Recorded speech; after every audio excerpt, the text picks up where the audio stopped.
갈라디아서는 앞에서 말씀드린 것처럼 바울이 갈라디아 교회를 향한 그러한 서신인데, 여기에는 이제 거짓 사도들, 갈라디아 교인들을 믿음을 회방하고 바울의 사도성을 부정하는 그러한 사람들로부터 이들을 바르게 세우기 위한 그런 이제 바울의 권면의 편지다고 앞에서 말씀 1장에서 드렸습니다. 바울이 그런 이제 갈라디아 교회를 향한 그런 마음 속에서 오늘 2장 말씀은 바울이 1차, 2차, 3차 전도 여행을 하는 중에 예루살렘을 5번 방문한 것으로 기록되어지는데, 사도행전에 보면 그 가운데 3차 여행 때 예루살렘을 방문하는 그러한 때 일어났었던 일들을 배경으로 하고 있는 내용이다, 이렇게 말하고 있습니다. 특별히 여기 보면 예루살렘을 갈 때 바나바와 함께 디도를 데리고 갔다는 표현을 말하는데, 바나바는 바울의 참 꼭 필요한 또는 큰 힘이 된 동역자죠. 바나바는 큰 동역자였고, 바울이 바울답게 사역할 수 있도록 옆에서 많이 돕고 또 협력한 동역자가 바로 이 바나바입니다. 그런 바나바를 데리고 갔다는 것이고, 디도는 우리가 바울의 제자 그러면 디모데를 기억을 합니다. 그런데 이 디도도 디모데와 버금가는 그러한 바울이 이 디도를 향하여 아들이라고까지 칭할 만큼 그런 제자 중에 하나가 디도입니다. 우리가 고린도 서신을 묵상을 앞에서 했었는데, 이 바울의 서신을 들고 고린도 교회를 방문하고 또 그 선교비를 또 받으러도 가고 이랬던 디도거든요. 그러니까 바울이 해야 할 일의 많은 부분을 같이 돕고 협력했던, 그가 스스로가 아들이라고 일컬음을 하실 만큼의 사람이 바로 디도였습니다. 이들을 데리고 예루살렘을 갔다는 거죠. 중요한 건 뭐냐면 바울이 이처럼 사역을 하는데 늘 함께 했던 사람이 바로 바나바와 디도였다라는 이야기입니다. 여러분들 신앙생활 하시면서 늘 주의 일에는 동역자, 협력자가 되는 성도가 되시길 바랍니다. 항상 그것이 하나님의 기쁨이 되는 거고 교회의 유익함이 되는 거고, 여러분 목회자가 목회하는 데에 동역하고 협력하는 게 인간적 감정, 인간적 사적인 관계로 생각하면 안 됩니다. 하나님의 일에 동역하는 겁니다. 그걸 하나님은 기뻐하는 거예요. 그리고 하나님의 일엔 절대 공짜가 없어요. 내가 하나님의 일하면 하나님 나의 일 해주시는 거예요. 내가 하나님을 기쁘게 해드리면 하나님 나를 기쁘게 해주시는 거예요. 여러분에게 그 믿음이 있어야 돼요. 여러분 주의 종의 마음을 아프게 하는 거 하나님이 기뻐하지 않아요. 주의 종이 일하려고 하는 거, 방해하는 거 하나님이 기뻐하지 않는다고요. 여러분의 신앙은 원칙이 하나님의 기쁨이에요. 그걸 근거로 한 모든 게 나와줘야 되는 거예요. 목회자와의 관계만 아니라고 그랬죠. 여러분 성도 간의 관계도 마찬가지라고 계속 말씀을 드리고 있는데요. 왜? 그것이 하나님의 기쁨이기 때문에 그런 거예요. 근데 우리는 내가 기쁘면 최고예요. 그래서 자기 중심으로 사는 신앙생활을 하는 경우가 많아요. 여러분 이건 바뀌어야 되는 거예요. 내가 기쁘기 위해서가 아니에요. 하나님의 기쁨이 되기 위해서 살아야 되는 거예요. 아무튼 바울이 이 바나바와 함께 디도를 데리고 갔다는 것은 그들은 바울의 아주 가까운 동역자요, 늘 함께했던 자들이었다는 것. 그 다음에 2절에 보면 계시를 따라 올라갔다라는 말을 하는데, 여기 계시를 따라 올라갔다는 건 사도 바울은 언제나 하나님의 뜻을 따라갔다는 거예요. 계시를 따라갔다는 말은 하나님을 따라갔다는, 하나님의 뜻을 따라갔다는 거예요. 또 성령이 이끄시는 대로 갔다는 거예요. 그러니까 여러분들 우리가 성령 충만을 받자는 말씀할 때 그러잖아요. 우리가 성령을 충만하게 받는다는 것은 성령을 따라 살아가는 거라고 그랬어요. 바울이 지금 계시를 따라라고 하는 것은 사실상 계시는 하나님의 뜻이 우리에게 전달되는 거잖아요. 이게 계시잖아요. 담메색 도상에서 예수님을 만나고 난 뒤에 그는 그 예수를 통하여 자신에게 주어진 계시를 따라가는 거예요. 전에는 율법을 따라 살았어요. 그런데 이제 예수를 만난 뒤에는 예수를 따라서, 복음을 따라서 하는 거예요. 여러분들이 예수를 믿기 이전과 예수를 믿고 나서가 달라져야 된다는 말씀을 늘 하잖아요. 제가 항상 우리는 달라져야 돼요. 내 생각이 달라지고 모든 게 자꾸 변화가 돼야 돼. 긍정적으로 말이죠. 성경적으로요. 하나님의 뜻을 따라서 말입니다. 그렇게 되어지는 것이 여러분의 삶이 바르게 가는, 이게 바른 길. 앞에서도 우리가 묵상한 바 있어요. 바른 길을 가는 거예요. 그게 바른 길. 그런데 하나님의 뜻을 따라 계시를 따라가 살지 않으면 이 그릇된 길을 가는 거예요. 그게 시편 1편에 말하는 악인의 길을 따라가는 거요, 죄인의 길을 가는 거고, 오만한 자의 자리를 찾아가는 거란 말이에요. 이것은 결코 복된 자가 살아가는 삶이 아니란 말이에요. 하나님의 은혜 안에 살고 복된 삶을 살아간다면 우리는 예수 따라가야 돼요. 말씀 따라가야 돼요. 하나님의 뜻을 따라가야 되는 거예요. 그래서 항상 그렇게 계시를 따라가는데 거기 예루살렘에 이제 그렇게 계시를 따라 올라갔다는 거예요. 하나님이 가기를 원했고 하나님의 뜻이기에 갔다는 거죠. 근데 가서 거기서 예루살렘에 가서 만나는 게 앞에서 1장에서 우리가 베드로를 만났다 그랬잖아요. 베드로와 예수님의 형제였던 야고보를 만났다고 그랬잖아요. 둘 외에 다른 사람 안 만났다고 그랬잖아요. 근데 여기 2장에서도 말하는 건 그들을 이제 여기 유력한 자라는 표현을 했는데요. 유력한 자들에게라고 했는데 여기서 말하는 유력한 자라는 것은 베드로와 야고보와 요한 세 사람의 수제자로 예수님과 늘 동행했던 사람들이잖아요. 이 사람을 일컫는 말이다라고도 하고 또 열심히 주의 일을 감당하고 있는 그 사도들을 통틀어 말한다라는 여러 가지 견해는 있어요. 그러나 그게 누구였든지 간에 여기 보면 이 이방인 가운데서 전파하는 복음을 그들에게 제시하되 그랬어요. 그러니까 바울이 가서 그 유력하다는 제자들을, 사도들을 만나고 수제자를 만나고 베드로와 야고보와 요한을 만나고 그들에게 내가 이방인에게 지금 나 복음을 전하고 있는데 내가 전하는 복음은 이런 거야 라면서 자기가 전하는 복음의 내용을 저들에게 제시했다는 거예요. 근데 이렇게 만날 때 거기 사사로이 한 것은 유력자들에게 사사로이 했다는 것은 이제 다른 말로 말하면 뭐냐면 개인적으로 만났다는 얘기예요. 한 사람 한 사람 개인적으로 만나서 그들에게 자기가 전하는 복음을 제시했다는 거예요. 내가 이렇게 복음을 전하고 있어. 내가 전하는 복음은 이런 내용이야 라는 것을 제시했다는 것이죠. 그러면서 그 제시한 게 뭐냐면 내가 다름질하는 것이나 다름질한 것이 헛되지 않게 하려 합니다 그랬어요. 이 바울은 이 다름질에 대한 얘기를 고린도전서 9장에서 하고 있는데요. 고린도전서 9장 26절 27절에 보면 바울은 26절에서 그래요. 그러므로 나는 한번 같이 보시면 다름질하기를 향방 없는 것 같이 아니하고 그래요. 그러니까 이리 갈까 저리 갈까 그냥 되는 대로가 아니라는 걸 말하는 거예요. 향방 없는 것 같이 아니하고 싸우기를 허공치는 것 같이 아니하며 그냥 허공에 치는 싸움을 안 한다는 거예요. 헛된 싸움을 안 한다는 거예요. 그럼 바울은 뭐 했어요? 디모데전서 4장, 디모데후서지 4장 7절의 말씀에 보면 내가 선한 싸움 싸우고 달려갈 길을 마치고 믿음을 지켰다. 이걸 향하여 바울은 갔다는 거예요. 그 다름질하는 그 최고의 멸류관 받음을 대해서 9장 27절도 말씀하고 있는데 여러분 우리가 신앙생활 할 때 우리의 목표와 목적지는 하나님 나라잖아요. 목표가 하나님 나라란 말이에요. 방향이. 그런 그 하나님 나라를 향하여 달려가 다름질해야 되는 그 다름질을 멈출 수도 없는 거예요. 좌로나 우로나 치우칠 수도 없는 거예요. 오직 예수만 바라보는 거예요. 오직 하나님의 나라만 바라보는 거예요. 이거를 바울은 빌립보서 2장 12절 이하 14절 말씀에 보면 이거를 뭐라 그러냐? 표대를 향하여라는 표현을 했고요.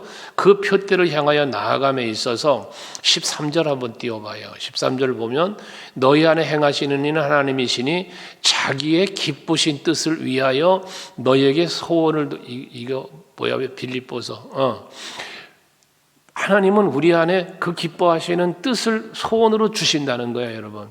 그러니까 우리 마음에 소원을 품는 게 하나님이 주시는 하나님의 기쁘신 뜻 안에서 주는 소원이라는 거거든요.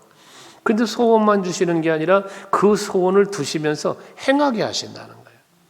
이게 뭐냐면 소원하는 것이 이루어지는 길로 인도해 가신다는 거예요. 그러니까 표대를 향하여 나아가는 바울의 그 향하는 방향은 빌립보서 3장에서 이제 그 표대를 향하여 예수를 향하여 부름의 상을 향하여라는 고백을 하는데, 결국 바울은 뭐야? 하나님의 뜻을 따라간다는 거예요. 하나님의 뜻, 하나님이 기뻐하는 뜻으로 내 마음에 소원을 주셨으니 그 소원대로 행하며 살아간다는 거거든. 14절 띄워보면 모든 일을 원망과 시비가 없이 하라. 그러니까 앞에서 말한 것처럼 헛된 것을 허공을 치는 싸움을 하지 않는다는 거 말한 것처럼 바울은 항상 모든 일을 할 때 기준을 어디에 뒀냐? 하나님의 계시에 두었다. 하나님의 뜻에 두었으니까 그 하나님의 뜻이 이루어지는 방향을 잡고 하나님의 뜻이 이루어지는 걸 기뻐하며 갔으니까 원망과 시비할 이유가 없단 말이에요.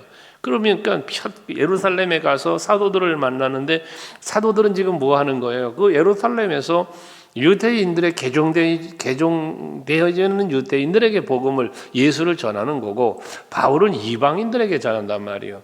그런데 예루살렘에서 파송되어 온 거짓 이 사람들이 갈라디아 교회를 혼란스럽게 만든단 말이에요. 그러니까 가서 그런 부분들을 그렇다고 저들과 싸우고 대적하고 너희들 왜 그러냐 뭐하고 그런 원망 시비하지 않았다는 거예요. 이 모든 되어지는 일은 하나님이 하고 계신 것이니 바울은 그저 자기에게 주어진 일만 충실하게 다 했다는 것이죠. 근데 그 하는 일이 무엇라? 그 하는 일이 하나님의 계시를 따라 하는 것이니 이게 그 복음이었다는 거예요. 그래서 예루살렘에 있는 사람들은 대부분 율법을 중심으로 한 복음을 예수를 전하는 것도 구원받는 것도 율법의 기준을 가지고 저들을 가르쳤고 또 그렇게 말을 했어요. 그러니까 특별히 할례에 대한 것을 굉장히 강조를 하는 게 예루살렘 교회에서의 일이었다고 그러죠. 그러니까 바울은 지금 무할례자들, 할례받지 않은 자들에게 이방인들에게 복음을 전하고 있단 말이에요. 근데 여기 예루살렘은 율법 정신에서 유대 문화에서 살았으니까 다 태어나면 8일 만에 할례를 받은 무리들이니까 이거 다 할례 받은 자들이 구원받는다는 원칙을 가지고 이걸 전하고 있단 말이에요. 그러니까 바울은 할례가 구원의 원인이 되지 않는다는 거예요. 그걸 말하고자 하는 거거든요. 그게 이제 3절 4절에 말하는 건데 거기 보면 그러나 나와 함께 있는 헬라인 디도까지도 억지로 할례를 받지 아니하게 하였으니 그래.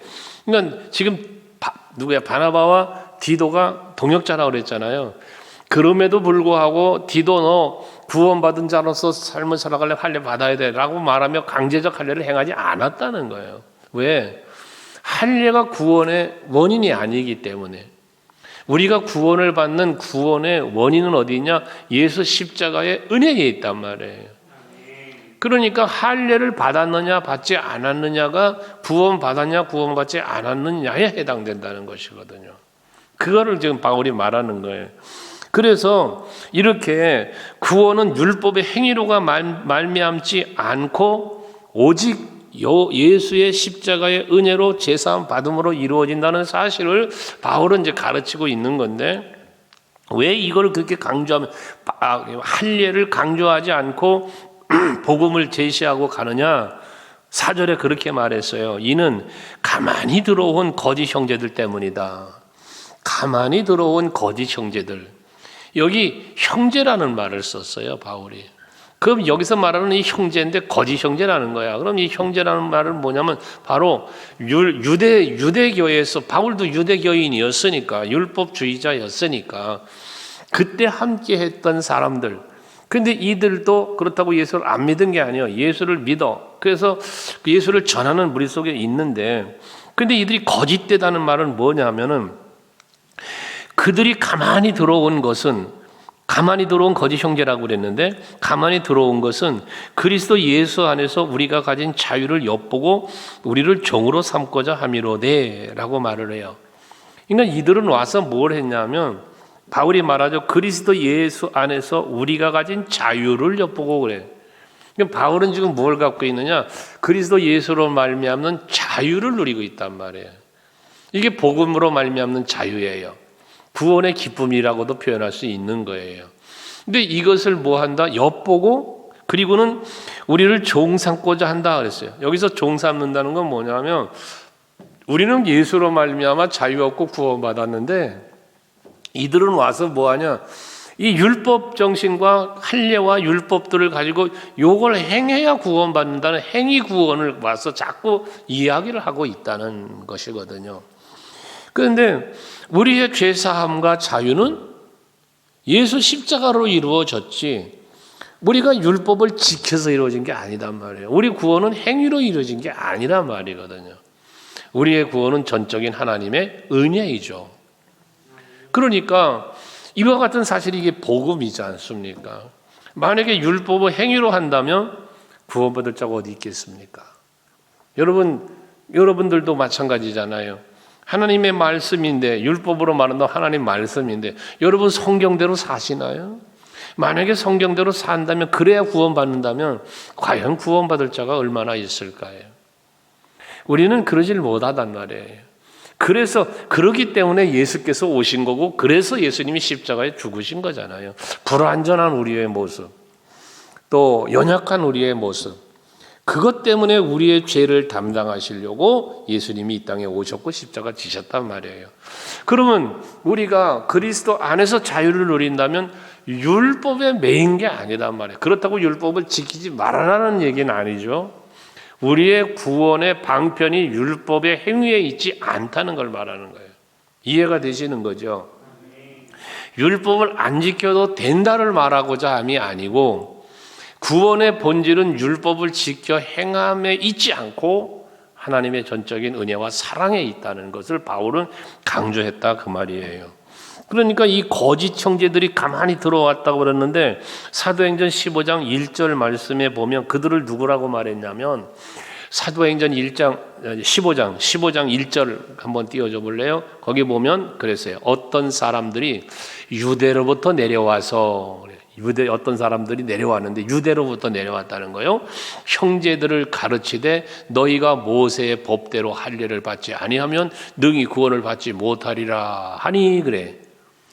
그러니까 이 유대로부터 내려온 유대인들이 모세의 율법을 너희가 율법대로 할례를 받지 않으면 너희 구원 못 받아 이렇게 가르쳤다는 거예요. 그러니까 가만히 들어온 거짓 형제들이 바울이 말하는 사도행전 15장의 3차 전도여행 이 일들을 말하잖아요. 거기 그런 일이 일어났다는 거예요. 5절도 보면 사도행전 15장 5절 한번 띄워보면 거기 또 누굴 얘기하냐면 바리새파 중에 어떤 믿는 사람들이 일어나 말하되 이방인에게 할례를 행하고 모세의 율법을 지키라 명하는 것이 마땅하다. 여기서 그러니까 오늘 본문에서 말하는 가만히 들어온 거짓 형제가 누구냐? 유대교인들, 유대인들 또 바리새인들이었다는 거예요. 저들은 철저한 누구예요? 율법주의자들이었단 말이에요. 율법주의자. 그러면 이들이 이렇게 말하는 것은 모세의 율법이나를 말하는데 거기 대표를 뭐라냐면 할례를 말한단 말이에요. 할례. 그러면 자 율법을 놓고 말할 때 가장 모범이 되는 율법이라면 십계명인데요. 십계명이고요. 그리고 모세 오경을 우리가 대표적으로 말하는데요. 과연 바리새인들 그렇게 말하고 사도행전에서 말하고 있는 바리새인들이나 유대인들이 그들은 과연 모세의 율법을 할례 말고 그들은 할례 받았지요. 근데 할례 외에 다른 율법은 과연 지키고 있느냐라는 거예요. 그러질 못한 거예요. 우리가 어느 그 목사님 얘기 때문에 토론이 벌어진 적이 한 번 있었어요. 그런데 목회자를 이렇게 목회자를 정죄하는 이 정죄에서 가장 많이 이렇게 정죄하는 게 뭐냐면 7계를 어겼다. 7계명을 어겼다. 이게 뭐냐면 간음하지 말라예요. 그러니까 그 문제 때문에 이제 인천에 있는 모 교회 문제 때문에 이게 공론화되었던 일이 있는데 그럼 그렇게 정죄하는 예수님이 간음하다 붙잡힌 가나안 여인 놓고 죄 없는 자 돌로 채라고 그랬을 때 다 못 던지고 갔잖아요. 그런 원리처럼 우리 노회 안에도 그런 일이 있었어요. 우리 원로 목사님께서도 발언을 하신 일이 있고, 그것 때문에 이제 막 뭐 그건 아니죠 또 이렇게 반대하는 젊은 목사들이 있어서 저랑도 좀 다투기도 하고 그런 일이 있는데, 그렇게 정죄하는 그 사람들은 그럼 제 7계명인데 7계명 외에 나머지 계명들은 다 잘 지키고 있느냐라고 반론을 제기한다면 오케이라고 말하시는 사람은 아무도 없다는 것이죠. 그러니까 이건 뭔 말을 하고자 하는 거냐면, 율법의 정신으로 율법을 행해야 된다 하는데, 이들도 바리새인들조차도 유대인들조차도 지금 뭐를 얘기한다? 할례를 얘기한다는 거예요. 할례. 그냥 이 할례 외에 다른 율법을 가지고 이들은 말하지 못하는 이유가 뭐야? 자기들도 지키지 못하니까인 거예요. 그래서 우리는 항상 남을 바라볼 때는 엄청난 엄격한 잣대를 갖고 평가하고 바라보고 이야기를 해요. 저 사람은 저게 틀렸고 저게 잘못됐고 저게 잘못됐다는 거예요. 아주 엄한 잣대를 가지고 평가를 해요. 근데 자기 자신은 어떻습니까? 자기 자신은 어떻습니까? 굉장히 관대합니다. 혹여라도 다른 사람이 나를 지적하고 뭐라 하면 그럴 수도 있는 거 아니에요? 자기 자신에 대해서는 굉장히 관대하단 말이에요. 여러분, 우리 신앙생활은요, 이게 바뀌어야 됩니다. 예수님도 마태복음 7장에 분명히 말하잖아요. 왜 네 속에 들은 들보는 못 보고 형제의 눈에 있는 티를 보느냐 그러잖아요. 내로남불이라는 말을 정치하는 사람들이 많이 쓰는데요. 자기 성찰을 해야 돼요. 우리 성도들은요, 남을 비판하기 전에 자기를 성찰해야 돼요. 다른 사람들의 잘못된 모습이 보입니까? 그 모습이 나에게는 없는가를 살펴봐야 돼요. 근데 살펴보면 있어요, 내게도요. 저 사람의 잘못하고 저 사람의 연약한 부분이 내게도 있다고요. 이걸 인정할 수 있고 이걸 살피면서 자기를 바르게 세워가는 사람, 이게 진정한 그리스도인이고요. 이 사람이 하나님 앞에 참 칭찬받은 삶을 사는 거예요. 그래서 항상 여러분들이 율법적 정신을 갖고 바르게 살려고 하는 건 필요해요. 이건 있어야 되는, 우리 삶의 행위 속에 있어야 되는 거예요. 그러나 그것이 구원의 방편은 아니라는 거예요. 전적인 하나님의 은혜였다는 거죠. 그래서 이렇게 유대인들이 또는 바리새인들이 와서 그들을 엿보면서 그리스도 안에 자유를 누리는 걸 보면서 이건 아닌 거야. 그러면 안 되는 거야. 율법을 지켜야 되는 거야. 이렇게 율법에 매이려고 하면서 그들에게 다가온 거 아닙니까? 그들이 다가온 거 아닙니까? 이렇게 가만히 교회 안에 들어와서 교인들에게, 심지어 사도들에게까지도, 바울에게까지도 이런 이야기를 했고 그랬죠. 사도행전에 보면 다 그 내용이 나온단 말이에요. 그런데 5절에 보면 그들에게 우리가 한시도 복종하지 아니하였으니 라고 했어요. 그들에게 한시도 우리가 복종하지 않았다는 건 뭐예요? 그들이 말하는 것을 따르지 않았고 그들과 타협하지 않았다는 거예요. 여러분, 비진리와 타협하면 안 돼요. 여러분, 하나님의 계시를 따라하는데 하나님의 뜻과 거역되는 것과 타협을 할 수 없는 거예요. 타협이에요. 우리는 하나님의 뜻대로 말씀대로만 가면 되는 거예요. 진리를 따라가면 되는 거예요. 예수님 바라보고 가면 되는 거예요. 그 길이 가로막고 방해하는 모든 요소들이 있다고 해서 타협하고 가려고 하면 안 된다는 거예요. 이 코로나19 상황 때문에 사실 우리가 교단적으로도 그렇고 기독교 연합도 그렇고 계속 뭐 했어요? 정부와 타협했잖아요. 우리가 하나님 앞에 예배하는 걸 왜 타협을 해야 됩니까? 우리가 하나님의 뜻을 따라 살아가는 일에 왜 타협을 해야 합니까? 그럴 수는 없다 그 말이에요. 바울은 그러지 않았다는 거예요. 여러분, 진리를 알지니 진리가 너희를 자유케 하리라 요한복음 8장에 말씀하는데요. 우리가 진리가 뭐예요? 예수잖아요. 이게 십자가잖아요. 복음이잖아요, 이게. 이건 하나님의 전적인 사랑임을 우리가 알았다면 그 사랑에 감사하는 마음이 더불어 우리에게 오는 거예요. 그 사랑 때문에 자유를 누리고 있다면 거기에 감사가 따라오는 거예요. 감사에는 뭐가 있어야 돼요? 보응이 있잖아요. 보답. 이걸 어떻게 타협하며 가요? 감사해야 되는데 뭔 타협하고 감사 못하게 한다고 그럼 요만큼 감사할게. 50대 50 이거 아니죠. 여러분, 세상과 타협하는 신앙생활은 올바른 신앙생활을 할 수가 없어요. 사람과 타협하는 신앙생활은 올바른 신앙생활을 할 수가 없어요. 여러분들은 오직 예수 안에서, 말씀 안에서, 하나님의 뜻 안에서 정도를 걸어가기에 힘쓰는 여러분이 되셔야 돼요. 항상 이게 옳으냐 그르냐의 기준은 어디에 있어야 된다? 말씀에 있어야 되는 거예요. 그래서요, 하나님의 기뻐하시는 뜻에 있어야 되는 거예요. 앞에도 말한 대로 내가 기쁘자고 하면 안 된다, 그 말이에요. 왜 이렇게 저들에게 복종하지 않느냐, 타협하지 않느냐? 이는 복음의 진리가 항상 너희 가운데 있게 하려 합니다. 이 사람들이 와서 바울에게 타협하는 거예요. 야, 바울아, 너도 유대인 아니냐? 너도 할례 받았잖아. 그러니까 이 할례를 받으라고 가르쳐야 돼. 저들에게 할례의 중요성을 알려줘야 돼. 근데 그 말을 따르지 않았다는 거예요. 이유는 복음의 진리가 갈라디아 교인들에게 항상 있게 하려고 그랬다는 거거든요. 우리 서강교회 성도 여러분들도 정말 여러분의 삶의 중심에는 오직 복음의 진리가 있길 원해요. 이 복음의 진리를 벗어나는 것들과 타협하지 말아야 돼요. 무시해버려야 돼요. 때로는 싸워야 돼요. 그리고 여러분의 신앙의 승리를 이루어야 되는 거예요. 그러면서 이제 갈라디아 교회에 가만히 찾아 들어온 그 유대인들이나 바리새인들을 이렇게 이야기하면서 그 위에 뭘 얘기했냐면 베드로와 사도, 이 세 제자들, 이 유력자들이라고 얘기하는 그들과의 대화, 그들과의 관계 이야기를 하는 거예요. 또 그게 뭐냐면 6절에 유력하다는 이들 중에 그 유력한 이들은 내게 의무를 더하여 준 게 없다. 이 유력한 자를 이야기하면서 가로해놓고 어떤 이들인지 내게 상관이 없다.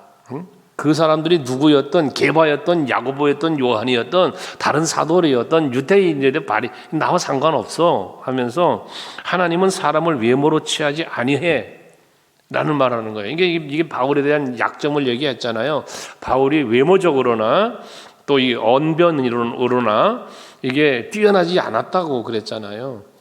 사람은 그런 외적인 걸 보는 게 아니야 라고 말을 하면서 그 유력한 이들은 내게 의무를 더하여 준 게 없고, 이 말이 뭐냐면 앞에 베드로를 만났었다고 그랬잖아요. 개인적으로. 또 사사로이 그 유력한 자들도 만났다고 그랬잖아요. 그래서 내가 제시하는 내가 이방인들에게 전하고 있는 복음을 그들에게 말했다고 그랬잖아요. 그들이 이 말을 듣고 또 다른 내게 어떤 의무를 더하여 준 것이 없다는 거예요. 그러니까 바울이 전한 그 복음의 내용을 들은 그 유력한 자들이 바울의 이야기를 들어보고는 아니야, 그거 아니야, 이렇게 해야 돼 라면서 뭐 더 얹어준 말이 없다는 거예요. 이 말의 의미는 뭐예요? 바울이 전하고 있는 것이 옳다, 바르다라는 것을 저들도 인정했다는 이야기를 하는 거예요. 바울이 6절에서 하는 말이. 게바를 만나서 내가 얘기했어. 야고보 만나서도 얘기했어. 다른 사도들도 내가 개별적으로 만나 얘기했어. 근데 저들이 나에게 더 얹어준 게 없어. 더 이렇게 하라고 가르쳐준 게 없어. 왜? 내가 하고 있는 게 옳았다는 인정을 받았다는 거예요. 그러면서 도리어 7절 그들은 내가 무할례자에게 복음 전함을 맡은 것이 베드로가 할례자에게 맡은 것 같은 것을 보았고 그랬어요. 이게 뭐예요? 베드로가 지금 전하고 있는 사도행전에서 우리 말씀 묵상했었잖아요. 전 주일날. 야, 회개해야 돼. 복음을 성령 받아야 돼. 이거 계속 복음을 전했지 않았어요? 그런데 이 베드로가 전하는 복음하고 유대인들에게 복음을 전하는 베드로의 복음 전하는 것과 바울이 가서 이방인들 무할례자들에게 전하는 복음의 내용이 같은 걸 보았다는 거예요. 같은 거. 다른 게 아니었다는 것이죠. 그러면서 베드로에게 역사하사 그를 할례자의 사도로 삼으시니가 또한 내게 역사하사 나를 이방인의 사도로 삼으셨느니라 했어요. 다만 이들의 차이점이 뭐냐면 전하는 복음은 하나인데 예수인데 베드로는 유대인들에게 복음을 전했고 바울은 이방인들에게 전했다는 거예요. 그래서 베드로는 할례자의 사도, 바울은 이방인의 사도로 하나님께서 삼으셨다라는 것이거든요. 자, 그러니까 우리가 복음을 어디 가서 전하느냐는 거예요. 어디 가서 복음을 전해도 그 내용은 동일해야 된다는 얘기를 하는 거예요. 유대인들에게 전하는 복음 다르고 이방인에게 전하는 복음이 다를 수 없다는 거예요. 같은 복음이어야 된다는 거거든요. 그런데 이 거짓 형제들은 와가지고 할례를 이야기하며 이것을 하나의 어떤 그 구속시키려고 하는, 그들이 그리스도 안에 누리는 자유를 뺏으려고 하는 이런 행위에 대해서 바울은 지적하고 있는 거예요. 어디 와서? 예루살렘에 와서. 지금 예루살렘에 와서. 여기 예루살렘에서 지금 온 사람들이 그 짓 하고 있어. 그런데 이거 잘못됐지 않았냐는 것이죠. 여러분, 누구를 만나든지 예수를 말할 수 있는 여러분 되시기 바라요. 어떤 환경에 있든지 간에 예수를 말할 수 있어야 되는 거예요. 이처럼 전파하는 대상이 다를 뿐 전하는 복음은 같았다. 베드로든 바울이든 같았다는 거죠. 그러다 보니까 9절에 또 기둥같이 여기는 야고보와 게바와 요한도 기둥같이 여기는이라고 말을 했는데요. 이들이 앞에 유력한 자들이란 말이죠. 그러니까 이 예수님이 12제자 중에 이 3제자는 특별히 데리고 다녔지 않았습니까? 변화산에 갈 때도 데리고 가고 겟세마네 동산에 기도하러 갈 때도 데리고 가고 항상 이 수제자로 데리고 다닌 사람들이란 말이에요. 그러니까 이들이 내게 주신 은혜를 알므로 그랬어요. 그들도, 그 수제자들도 기둥같이 여기는이라고 막 표현하면서 그들도 바울의 이러한 이야기를 듣고 보니까 그들도 인정했단 말이에요. 바울에게 임한 하나님의 은혜를, 다메섹 도상에서 예수를 만나주신 은혜를 저들이 알게 된 거예요. 자기들은 예수와 함께하면서 수제자로서의 은혜를 입었잖아요. 그때 보니까 바울의 얘기를 듣고 보니까 바울도 은혜를 입은 사람인 거예요. 그래서 뭐 했어요? 나와 바나바에게 친교의 악수를 하였으니 그랬어요. 앞에서는 그 거짓 형제들하고는 뭐 했어요? 한시도 복종하지 않았어요. 타협하지 않았어요. 그런데 베드로와 또 요한은 저들에게 친교의 악수를 했다. 바나바와 바울과 이들과는 뭐 했어요? 손을 잡았다는 거예요.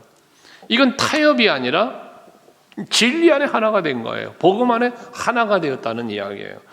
게바와 요한, 야고보들이, 그들의 사도들이 전하는 복음과 바울과 바나바와 하는 이 사역이 동일했단 말이에요. 우리는 하나야. 우리는 다른 게 아니구나. 너와 나는 같구나. 친교의 악수를 했다는 것이거든요. 여러분, 우리가 마음이 통하고 뜻이 통하는 사람과는 손을 잡잖아요. 손을 잡습니다. 그러나 통하지 않는 사람하고는 손을 못 잡아요. 멀어지게 돼 있어요. 간격이 있으라는 게 있어요. 간격이라는 게. 이 간격이 우리는 주 안에서 없어져야 돼요. 우리 성도들 간의 간격은 없어져야 되는 거예요. 왜냐하면 내가 믿는 분도 예수요, 당신이 믿는 분도 예수고, 내가 나에게 은혜 주시는 분도 하나님이시고 예수시고, 당신에게 은혜 주시는 분도 하나님이시고, 교회로 보면 머리 되신 분이 예수니 지체는 하나인데, 여러분 항상 하나의 개념을 가지고 관계를 맺어 가셔야 돼요. 그런데 예를 들자면 뭐 하는 거냐면 끝자락 성도예요. 끝자락 성도라고 그래요. 이건 뭐냐면 예를 들어 이런 거예요. 머리 대신 예수로 중심이 돼서 하나가 되면 하나인데, 오른손도 왼손도 하나인데, 이놈이 오른손에 가서 이 끝자락 가서 지 생각만 하니 손요 생각만 하는 거예요. 팔도 머리도 몸도 생각 안 하는 거예요. 요것만 생각하는 거예요. 왼손은 왼손대로 그러는 거예요. 그러니 너와 나는 달라. 하나가 될 수가 없는 거예요. 심지어 왼수가 됩니다. 하나인데도 원수가 돼버려요. 여러분, 이거는 뭐예요? 머리 대신 예수를 중심으로 한 신앙생활을 하고 있지 않다는 거예요. 뭐가 중심이 돼서 있어요? 자기가 중심이 되어 있다는 거예요. 여러분, 언제나 신앙생활은 앞에 2절에 계시를 따라 올라갔다는 말씀처럼 하나님이 중심이 돼야 돼요. 말씀이 중심이 되어야 돼요. 머리 대신 예수 그리스도가 몸된 교회를 중심이 되어야 되는 거예요. 여기서 격까지 쳐나가가지고 내가 중심이 되어버리면 이단도 나오고 거짓 형제가 나오고 그래 돼버리는 거예요. 여러분들, 정말 우리가 신앙생활의 모토는 교회 생활이에요. 그렇잖아요. 여러분의 신앙생활의 모토가 교회 생활이란 말이에요. 그러니까 이 교회 생활이 하나 되게 가야 되는 거예요. 이게. 그런데 교회 생활 속에서도 하나가 안 되고 다투고 분쟁하고 의견 충돌하고, 그럼 그게 다 무엇 때문이냐면 항상 다툼 속에는 너 때문이라고 다 그래요. 다 너 때문이지 나 때문이, 다투는데 나 때문이야라고 말하는 사람 나 지금까지 흔히 못 봤어요. 모든 분쟁이 일어났을 때 물어보면 왜 그러냐 물어보면 꼭 저 사람 때문이라는 거죠. 문제는 꼭 타인에게로 돌리지 자기에게 돌리는 사람을 내가 본 기억이 별로 없어요. 그런데 엄밀히 분석해 보면 원인은 자신에게 있어요. 자신에게.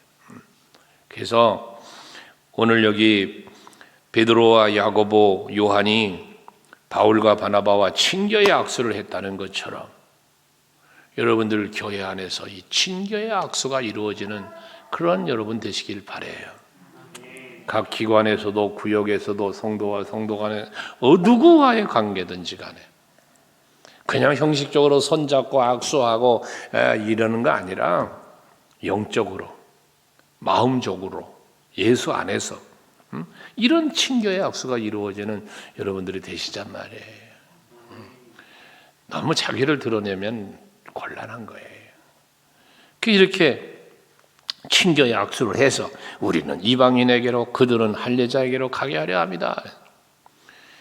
그러니 이방인에 가서 복음 전하는 바울도 유대인들에게 복음을 전하는 이 베드로와 야고보, 요한도 사도들도 서로 적대감을 가질 이유가 하나도 없단 말이에요. 왜? 같은 일을 하고 있으니까요. 그렇게 서로 친교했다는 거예요. 다만 10절에 우리에게 가난한 자들을 기억하도록 부탁하였으니 이것은 나도 본래부터 심써 행하여 왔노라. 이 사도들이 바울에게 부탁을 하더라는 거예요. 바울아, 불쌍한 자들, 가난한 자들은 좀 더 관심을 가져주어. 복음을 전하는데 그래 달라고 부탁을 했다는 거예요. 근데 바울은 뭐라 그래? 나도 그들이 부탁을 했는데 이것은 나도 본래부터 심써 행하여 왔노라. 이게 뭐예요?